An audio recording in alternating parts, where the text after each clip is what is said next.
বিমান দুর্ঘটনায় মাইলস্টোন স্কুলের ক্ষতিগ্রস্ত পরিবারের পাশে থাকার আশ্বাস দিয়েছেন বিএনপি চেয়ারম্যান তারেক রহমান। দুপুরে বিচার ও ক্ষতিপূরণের দাবি নিয়ে বিএনপি চেয়ারম্যানের কার্যালয়ের সামনে অবস্থান নেওয়া অভিভাবকদের সঙ্গে সাক্ষাৎ করে এই আশ্বাস দেন তিনি। সকালে গুলশান কার্যালয়ে অভিভাবকরা তারেক রহমানের সঙ্গে সাক্ষাতের দাবি নিয়ে প্ল্যাকার্ড হাতে অবস্থান নেন। বাসা থেকে অফিসে এসে অপেক্ষমান অভিভাবকদের সঙ্গে আগে কথা বলেন তিনি। এতে সন্তুষ্টি জানিয়ে তারেক রহমানকে এমন বিরল সৌজন্যতা ও আন্তরিকতা দেখানোর জন্য ধন্যবাদ জানান অভিভাবকরা। এ সময় তারেক রহমানের কাছে সরকারের পক্ষ থেকে দেয়া ক্ষতিপূরণ ও বিচারের ধীরগতি নিয়ে ক্ষোভ জানান তারা। আমাদের রিটের বাস্তবায়ন চাচ্ছি, আমরা আমাদের বাচ্চাদের শহীদ মর্যাদা চাচ্ছি, যে বাচ্চাগুলো শহীদ হয়েছে, এবং আমাদের আহত বাচ্চাদের চিকিৎসা এবং পুনর্বাসন আজীবন একটা হেলথ কার্ড চাচ্ছি আমরা সিএমএস থেকে। উনি নিজে গাড়ি থেকে নেমে এসে আমাদের সাথে মিট করেছেন এবং আমাদের কথাগুলো শুনেছেন।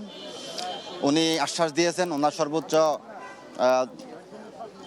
অনুসারে উনি কাজ চেষ্টা করেন। মাননীয় চেয়ারম্যান মহোদয় আমাদেরকে বলেছেন যে আসলে এখন যে পরিস্থিতি, এই পরিস্থিতিতে উনি একটু সময় বের করতে সমস্যা, হয়তো খুব শীঘ্রই উনি আমাদেরকে ডাকবেন এবং আমাদের সঙ্গে কথা বলবেন।